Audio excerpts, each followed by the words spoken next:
येते ही विष्णूचिका येते.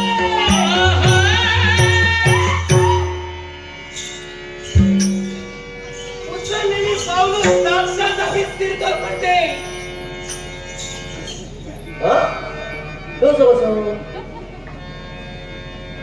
आश्चर्य वाटलं तुला? शस्त्रानं काम केलं नाही ब्रह्मदेवतेचं वरदान. ए बाई काय झालं? अगं माझ्या विषाणूनं तुझा जन्म देता बाप माता नवे तर तुझी प्रजा विषाणूनं माझ्या ग्रासली गेली. नक्की पहा कित्येक जण खोंगताय, कित्येकाला श्वास घेता येत नाहीये, अगदी त्यांचा देह पिळवटतोय. कुणामुळं? या विषुचिकेच्या विषाणूमुळं. पण आश्चर्य घडलं नाही. तू अद्याप माझ्या नजरेसमोर उभी कशी काय? नक्की या सगळ्यात तुझी बाधा झाली, पण या शुभतेला तुझी बाधा झाली नाही. याच्या मुळाशी कारण काय? कारण भक्ती तत्व. ज्या माझ्या विघ्नहर्ता गणपती गणनाची मी एक निष्ठेने भक्ती करते, त्याच माझ्या भक्तीची फलश्रुती. आणि या फलश्रुतीच्या योगे करून तू माझ्या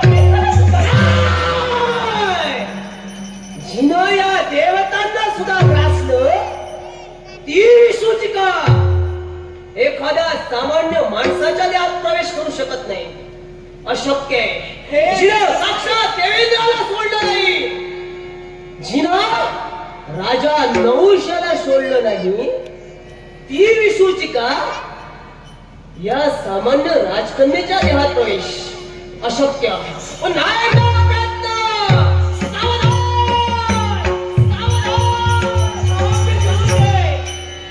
तू माझं काहीही वाकड करू शकत नाही.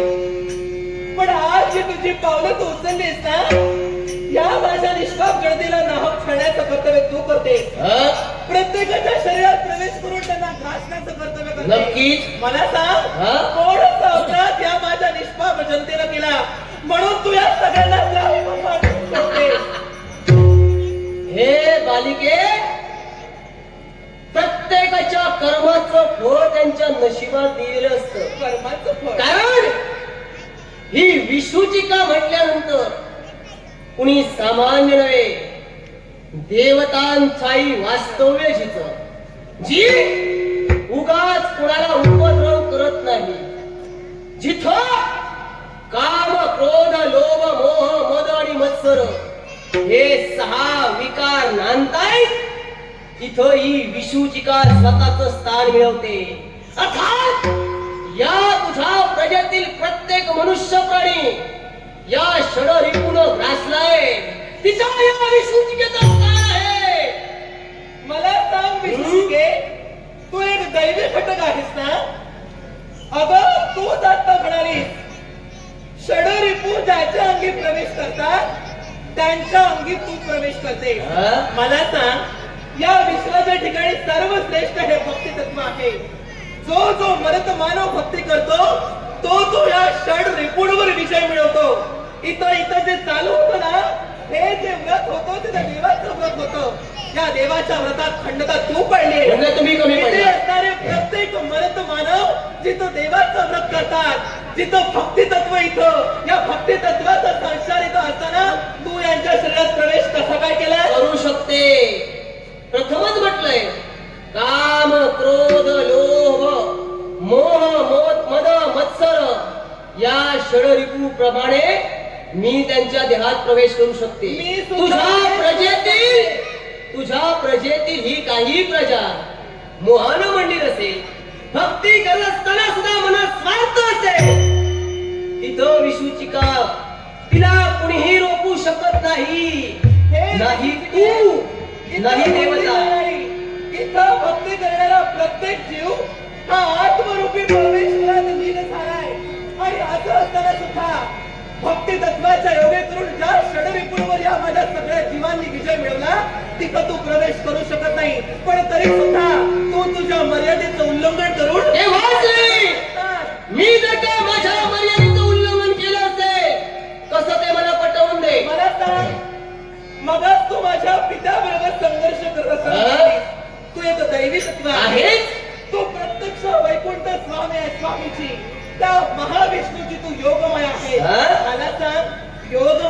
कर्तव्य काय ग? योगमायेपासून जे षडरिपू निर्माण झाले, हा. या षडरिपू पासून या विषुचिकेची निर्मिती. मी दैवी तत्वातील आहे असं बोट तू ठेवतेस. योगमायेचं कर्तव्य काय? अगं, ज्याला ज्याला योगमाया समजली ना, तो षडरिपूच्या अधीन केव्हा झाला नाही. त्यानं योगमायेला जिंकलाय. तो षडरिपू केव्हा बंदिवान झाला नाही. पण ही तुझी प्रजा योगमायेच्या अधीन न होता षडरिपूच्या अधीन होते. मग यावेळी माझं काय चुकतंय? हाती घेतलेलं स्वकर्तव्य म्हणजे स्वतःच अस्तित्व आणि स्वतःला लागलेली भूक शांत करण्यासाठी जर का मी माझं कर्तव्य पूर्ण करते, कुठं कमी पडते मी? तू तुझं कर्तव्य पूर्ण करतच नाही, तर तू तुझ्या कर्तव्याला बाधा आणून मर्यादेचं उल्लंघन करते. मग मला आता सांग. आता ते मी तुला पटवून देते. हा? वैकुंठचा स्वामी महाविष्णू हा? याची तू योगमाया ना, हम्म. योगमायेचं कर्तव्य मी तुला सांगते. सांग ना. अगं, प्रत्यक्ष विश्वाचे पालन करते देवता वैकुंठ स्वामी महाविष्णू ज्यावेळी क्षीरसागरी योग निद्रेच्या अधीन होतात ना, तेव्हा त्यांच्या पश्चात या विश्वाचा समतोल राखणं आणि या विश्वाचं पालन करणं योगमायाचं कर्तव्य आहे. हम्म. अगं, जिथं तुझं तुझ्यावरच नियंत्रण नाही, तिथं या विश्वाचं पालन तू काय करणार आहे? अगं, मला सांग, हा, या विश्वात त्रय देवता नक्की. ब्रह्मा विष्णू महेश हो, यांचं कर्तव्य कोणतं? पुढचं कर्तव्य सांग ना. अगं, ब्रह्मदेवाने या विश्वात जीवाची निर्मिती करावी, उत्पत्ती करावी. विष्णू महाविष्णूना त्या जीवाचं पालन करावं आणि प्रत्यक्ष देवादिदेव महादेवांना या विश्वात जीवाचा संहार करावा. हे स्त्री देवांचं कर्तव्य होय आहे. ना? मग मग मी जी जन्माला आले ती दैवी तत्वानं जन्माला आले. नक्कीच माझा जन्म होता क्षणी माझ्या हाती जे कर्तव्य दिलं ते कर्तव्य म्हणजे या विश्वात नीती नियम प्रत्येक गोष्टीला आहेत. नक्की. जेवढा धर्म आहे तेवढा अधर्म आहे, जेवढं पुण्य आहे तेवढं पाप आहे. जर का पापात या विश्वात नसेल तर पुण्याला कोण किंमत देणार आहे का? काहीच देणार नाही. जर का अधर्माला किंमत नसेल तर धर्माला कोण किंमत देणार आहे का? मुळीच नाही. मग त्याचप्रमाणे या विश्वाची लय करती देवता म्हणजे शिवशंभू महादेव यांचं कर्तव्य म्हणजे या विश्वात वाढणारा भार हा कमी करावा. जर का भोलेनाथांनी हे कर्तव्य बंद केलं, विश्व सुरळीत चालेल का? मुळीच चालणार नाही ना. मग त्यातीलच एक घटक ही विषुचिका आहे. शिवशंभू भोलेनाथांना सहाय्य करण्यासाठी, या विश्वात वाढणारा भार कमी करण्यासाठी ही विषुचिका आपल्या हाती कर्तव्य घेऊन देवतांना सहाय्य करते. एवढं लक्षात ठेव. विश्वचिके, हा? तू जर देवतांना सहकार्य करते, विश्वाचा भार जर तू कमी करते, तर मला सांग, निरर्थक जो भार इथं उत्पन्न झालाय ना, त्या भाराला तू कमी कर. पण जिथं सर्व सद्गुणांनी युक्त असणारा हा जीव, तिथं त्यांच्या शरीरात प्रवेश करून तू अधर्माची वाटेकरी नाही. एक गोष्ट लक्षात ठेव, माझ्या मनात काय चाललंय हे तू ओळखू शकत नाही. मला ओळखायचं सुद्धा तुझ्या मनात काय चाललंय हा सामान्य मनुष्य प्राणी ओळखू शकत नाही. कारण प्रत्येकाचं मन प्रत्येकाला समजतंय.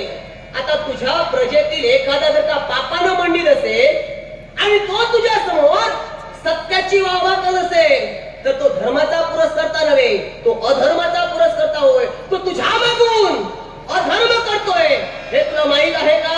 विष्णूचिके, तू म्हणतेस ते योग्य आहे. होय ना? पण इथं चालू आहे तो गणेश याग चालू आहे. या व्रताचं योग्य करून इथं हा जो समुदाय जमलाय ना, या समुदायाच्या भोवती दैवी तत्व वावरते, भक्तीचं वलय वावरते. मग हे भक्तीचं वलय इथं 10 दिवसांनी असताना तू त्या भक्ती वलयात प्रवेश करू शकतो. विष्णूचिके, भक्तीचं महत्व मला मर्यादा नाहीये. मी स्वतंत्र आहे. जिथं माझ्या मनाला वाटेल, बुद्धीला पटेल त्याप्रमाणे मी जाऊ शकते. कारण ब्रह्मदेवाची वरदान शक्ती माझ्या मागे. जो देह मला आवडेल तिथं मी जाऊ शकते. पण अधर्माला प्रोत्साहन या विश्वात विषुचिका कधी करणार नाही. आणि म्हणूनच धर्माचं पालन करत जिथं षडविकार वास्तव्य करताय त्या प्रत्येकाच्या देहात जाऊन स्वतःची भूक मी घालवते. तर या विश्वाचा विश्वाचा नियमच तसा आहे. जीवो जीवस्य जीवनम. माझी निर्मिती होता क्षणी हेच कर्तव्य माझ्या हाती दिलं न पेक्षा ती जर का तुझी पात्रता ती असती तर या राजकन्याच्या जीवनात न येता तू एखाद्या विषाणूच्या जीवनात आली असतीस. लक्षात ठेव. षड रिपूंवर विकारांवर मात करण्यासाठी तुझा जन्म झाला म्हणून तू सांगतेस, पण जिथं भक्तीचं अस्तित्व आहे तिथं षड रिपू उद्भवण्याचा प्रश्नच येत नाही. कारण या विश्वाच्या ठाई अगं जिथंही तुझ्या माझ्यासारखी मानवता जन्माला आली नाही, जिथं माझ्यासारखे असंख्य मानवता जिथं जन्माला आली नाही ना, त्या मानव जातीच्या अस्तित्व अगोदर भक्तीचं अस्तित्व आहे. कारण या विश्वाची निर्मिती करण्यासाठी, या समस्त मानव जातीची निर्मिती करण्यासाठी प्रत्यक्ष ब्रह्मदेवांनी सुद्धा देवादिदेव महादेव यांची तपश्चर्या केली, भक्ती केली. त्या भक्तीचा योग्य करून आपलं इच्छित साध्य करण्यासाठी या विश्वाच्या पाठीवर मरत मानव जन्माला घातला. अगं श्रवणम कीर्तनम स्मरणम वंदनम अर्चनम पाद्य सेवनम दास्य सख्या आणि आत्मनिवेदन या नवविध भक्तीच्या योगे करून हा माझा मरत मानव भक्ती करतोय. अगं भक्तीच्या योगे करून भक्तीचं श्रेष्ठत्व काय हे तुला कळणार नाही. अगं परमेश्वरानं आपलं इच्छित साध्य करावं म्हणून माझा हा जीव भक्ती करत नाहीये. अगं भक्तीचं अस्तित्व काय, भक्तीचं श्रेष्ठत्व काय, भक्तीच्या योगे करून मानसिक शांतता मिळते. अगं या भक्तीच्या अथांग सागरात लोटल्यानंतर प्रत्येक मरत मानवाला भक्तीच्या तत्वानं अथांग शांतता मिळते, मनाला स्थिरता लागते. एवढंच नसून षड विकारांचं तू बोलतेस ना, अगं या भक्ती तत्वाच्या योगे करून सद्गुणांचा विकास होतो.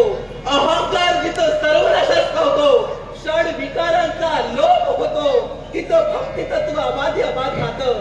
त्याच्याही पलीकडे जाऊन या विश्वात जन्माला आलेला प्रत्येक जीव झटत असतो तो मोक्ष प्राप्तीसाठी. अगं भगवंताच्या नामस्मरणात तदात्मा असणारा हा आत्मा, हा जीव भक्ती करत असताना भक्तीच्या योगे करून मोक्ष प्राप्तीस करतो. असं असताना त्याच्याही पलीकडे जाऊन सकारात्मक ऊर्जा. अगं एखाद्या जीवावर जर संकट आलं ना तर ते संकट दूर व्हावं याच्यापेक्षा त्या संकटाचं निवारण करण्यासाठी, त्या संकटाला न घाबरता त्या संकटाला प्रतिकार करण्यासाठी जो आत्मविश्वास, जी सकारात्मक ऊर्जा हवी असते ना, ती या भक्ती तत्वामुळे मिळते. आणि हे भक्तीचं अलौकिक अस्तित्व असताना तू या भक्ती तत्वावर मात मुळीच करू शकत नाही. शाबास, सुंदर बोललीस. आणि एक गोष्ट लक्षात ठेव, मी तुला प्रथमच म्हटलंय, तुझ्या प्रजेच्या मनात काय चाललंय हे तू केव्हाही ओळखू शकत नाही.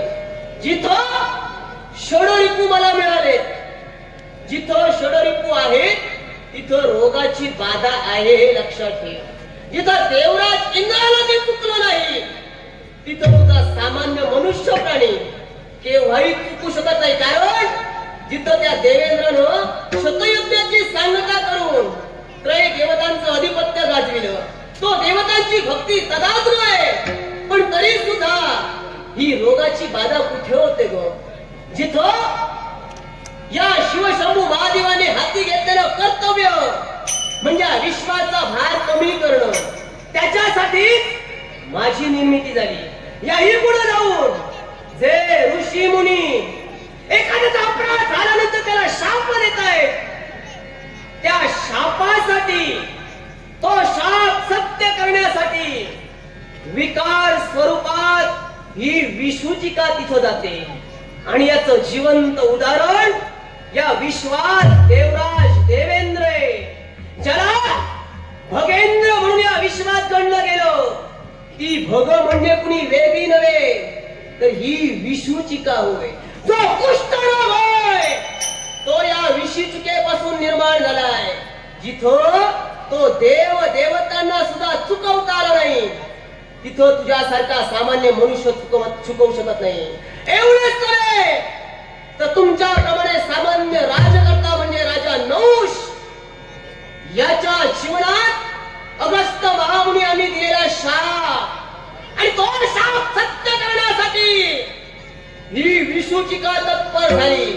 मग मला सांग, हे जर का देव कार्य असेल तर ही विषूचिका तुझ्याच प्रजेबाबत कशी काय चुकते ते सांग. याला कारण आहे. हं? कारण तुझा सर्वोच्च हेतू म्हणजे तुझी भूक आहे आणि ती भूक भागवण्यासाठी तू जर मर्यादा सांगत असशील तर त्या मर्यादा मी मान्य केल्या असत्या. पण जिथं माझं भक्ती तत्व आहे तिथं तू तुझ्या मर्यादेचं उल्लंघन एक लक्षात ठेव. माझी प्रजा माझा जीव हा भक्तीच्या अधीन असताना तू माझ्या प्रजेचेच काय तर माझं सुद्धा काही केव्हाही शक्य नाही. कारण प्रथमच तुला म्हटलंय जन्मताच अमर्याद विसूचिका आहे, हो ना. जिला कुठल्याही गोष्टीची मर्यादा देवतांनी घालून दिली नाहीये. तू जर अमर्याद मग? आहेस, विसूचिके, ऐक. तू जर जर मला मर्यादा नसेल तर तुझ्या जीवनात मर्यादा आहे. तू किती काय कुठं करू शकते, किती भक्ती प्रामाण्य करू शकते याला सुद्धा मर्यादा आहे. पण तुझ्या भक्तीत खंड पाडण्यासाठी विष्णूचिका आली नाहीये. तर स्वतःचा हक्क नेत्रासमोर दिसतोय. पावला पावलावर माझी भूक वाढते आणि त्या भुकेच्या शमनासाठी मला सांग, तुम्ही सुद्धा वन्य प्राण्यांचे हनन करताना मग तोही अधर्मच आहे. एखाद्या वन्य प्राण्याचं स्वातंत्र्य राहून तुम्ही स्वतःचा उदरनिर्वाह करतात म्हटल्यानंतर तुम्ही अधर्मी आहात. मग तुमच्या देहात मला प्रवेश कसा नाही? आम्ही अधर्म्य आहोत असं म्हणू नको. तूच म्हणाली वन्य जीवनात विस्त्र शामुदांचं म्हणून आम्ही करतो. अब क्षत्रिय कुळात माझा जन्म झालाय. उचित क्षत्रिय असेच मृगया शास्त्राचे बोलते. कुणी घातलेलं? धर्मशास्त्र काय? कुणी घातलेलं? धर्मशास्त्र हे धर्मशास्त्र राजकर्त्यांच्या जीवनात कुणी घातलेलं? कुणी घातलं? धर्माचे पुरस्कर्ते तर तुम्ही देवतत्व आहात. तिथं देवतत्वानं धर्माचं आचरण या विश्वाला दिलं तिथं तू मला उलट प्रश्न शाबास. धर्मशास्त्र कुणी घडविला? आणि म्हणूनच त्याच धर्मशास्त्राप्रमाणे हा. ही विसूचिका वागते. मग मी सुद्धा जर त्या धर्मशास्त्राचं पालन एक राजकन्या असून तू जर करू शकतेस तर माझं धर्मशास्त्र मला सांगतोय या तुझ्या प्रजेतील अनेक जीव माझे भक्ष आहेत. आणि धर्मशास्त्राप्रमाणे षड रिपुंचा विकार जिथं आहे तिथं रोगाची बाधा नक्कीच आहे. तुझ्या जीवनात तुम्ही भक्ती करताय पण ही भक्ती स्वार्थासाठी होय. कारण भक्तीशिवाय मुक्ती नाही आणि मुक्तीशिवाय मोक्ष नाही. मोक्ष पदाचा स्वार्थ स्वतःच्या जीवनात धरून ही भक्ती तुम्ही करताय आणि तेव्हा माझ्या समोर मिळवते. म्हणजे तू सुद्धा कुणी नामानिराळी नाही. मला सांग, स्वतःची सुद्धा भागवण्यासाठी एका जीवावर तू सुद्धा अवलंबून आहेस. मग त्या जीवाचा प्रवेश त्या जीवाच्या जीवात प्रवेश पुढेच तू. तिलाच असणं गैरसमज. असं नाही का? तुझा गैरसमज आहे. कसा काय मला सांग? मी भक्ती का केली होती माहितीये? काय केली होतीस? अगं जन्मताच विशाल स्वरूप मला धारण झालं. हो. अगं क्षणार्धात एखादं ब्रह्मांड सुद्धा स्वतःच्या उदरात सामावू शकते एवढं सामर्थ्य विसूचिकेमध्ये होतं. पण धर्माचं पालन करून हे विश्व सुरळीत चालावं या हेतूनं ब्रह्मदेवतेची आम्ही 1,000 वर्ष भक्ती केली. ब्रह्मदेवतेला प्रसन्न करून घेतलं आणि ब्रह्मदेवतेजवळ हा प्रश्न आम्ही उपस्थित केलाय की जर का माझं स्वरूप असं विशाल काय होत गेलं तर हे एक दिवस एक एक ब्रह्मांड गिळंकृत करून हे विश्व लयाला जाईल. त्यावेळी सूक्ष्म म्हणजे सुईच्या अग्रापेक्षाही सूक्ष्म स्वरूप केव्हाही कुठेही मी धारण करावी अशी अचाट शक्ती तुम्ही मला द्यावी. आता सूक्ष्म काय सांग? धर्माचं पालन करून. जर का क्षणात माझ्या मनात आलं असतं विराट स्वरूप धारण करून क्षणात तुझ्या प्रजेतील प्रत्येक मनुष्य प्राणी मी नष्ट करू शकले असते. पण हे सूक्ष्म रूप धारण करून जिथं षडरिपुंचा विकार आहे तिथंच मी मार्गाक्रमण करते. अर्थात माझ्या मार्गात आडवी येऊ नकोस. तुझ्या देहात मला प्रवेश हवाय. माझ्या शरीरात तू असे किती जरी जन्म घेतलेस तरी माझ्या शरीरात तू प्रवेश तुझ्या शरीरात मी जन्म घेणार नाही. तरी सुद्धा तू जर पुन्हा पुन्हा षडरिपूंच बोलत असशील, षडरिपू आले म्हणजे तुला मर्यादा आल्या. कोणी मग तू सांगितलं? जर काय कुणी सांगितलं? मग मला सांग. मी सांगते या विषूचिकेला विश्वात मर्यादा नाही. मग षडरिपू पण- मर्यादा कशा काय सांगतेस तू? पण जिथं षडरिपू आहेत त्यांच्या सानिध्यात विशुचिकेचं वास्तव्य आहे. म्हणजे मर्यादा माझ्या मागून मी जिथं जिथं माझ्याप्रमाणे विषाणू निर्माण करीन त्याप्रमाणे रोगाची लागण होते. असे अनेक रोग यावेळी विश्वात वाढत आहेत. त्याची गणना अजूनही कुणी केली नाही आणि ती अद्याप तरी होणार नाही. लक्षात ठेव. तुझ्यासारखे किती जरी रोग आणि विकार उद्भवले ना तरी मी तर शेवटच्या श्वासापर्यंत हेच सांगेन, या विश्वात तुझ्यापेक्षा श्रेष्ठ माझी शक्ती आहे. कुणाची भक्ती करते? मी कुणाची भक्ती करते? आता इथं काय चालू होतं? कुणाची भक्ती? मी विघ्नहर्ता गणपती गजाननाची भक्ती करते. अगं जिथं त्याच्या बापाला मी सोडलं नाही तिथं तुझा विचार विशुचिका करणार असं तुला वाटते? मग तू माझ्या शरीरात मगा प्रवेश का केला नाहीस? म्हणूनच म्हटलं हा? जे अशक्य राहिलंय ते शक्य करण्यासाठी पाऊलच फिरावे. मीच करू शकत नाही. धर्माचंच पालन करेल. धर्माचंच पालन करेल आणि तुझ्या शरीरात प्रवेश विशुचिका मिळेल. कारण भुक्यानं जीव व्याकुळ झालाय. तो जीव शांत करण्यासाठी म्हणजे तुझं हृदय, तुझा फुफ्फुस, तुझ्या आतड्या पिळवटून तुझ्या देहाचा चोळामोळा करेल. त्यामुळे विशुचिका नाव सांगेल. विश्वसिके, तुझ्या कोकण कंकावडींना मी घाबरणार नाही. तू जर म्हणत असशील धर्माचं पालन करणारी तू जर असशील तर धर्माच्या नावाखाली तू अधर्म करते. मग मी तर असं म्हणेन, हे युद्ध आहे ते विशुचिकाच्या शुभतेचं नाही.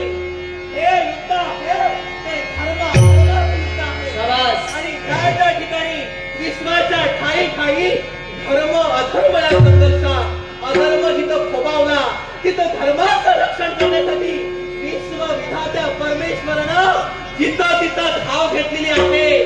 तो जर माझ्या शरीरात प्रवेश करू इच्छितीस तर हात शस्त्र ठेवून तुझा शिरच्छेद, तुझा सर्वनाश केला. शक्य नाही.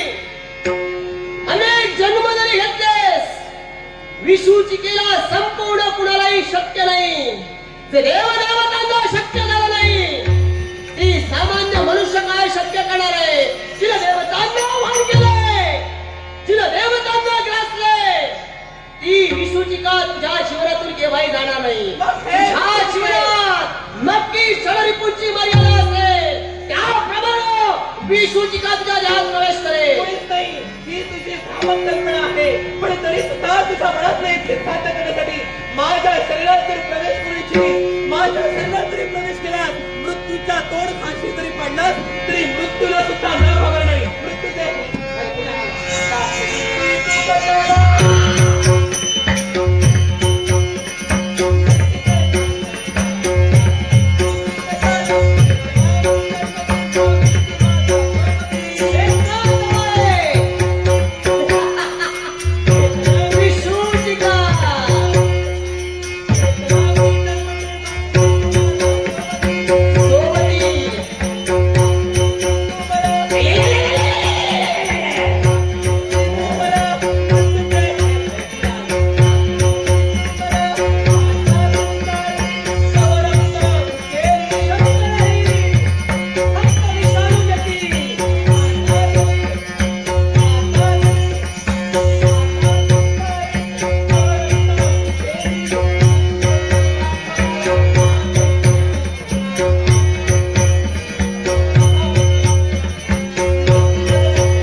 भक्ती तत्व काय करते ते पहा. हे विघ्न हरत्या गणपती गजानना, हा? मी माझ्या प्रजेसाठी कुणी येणार नाही. आतापर्यंत एक निष्ठतेने तुझी भक्ती केली असेल तर या भक्तीची फलश्रुती म्हणून, या भक्ती तत्वाच्या पुण्याईनं, या भक्ती तत्वाची पुण्याई माझ्या शस्त्राच्या हातून मागितले. आणि या विशुद्धीची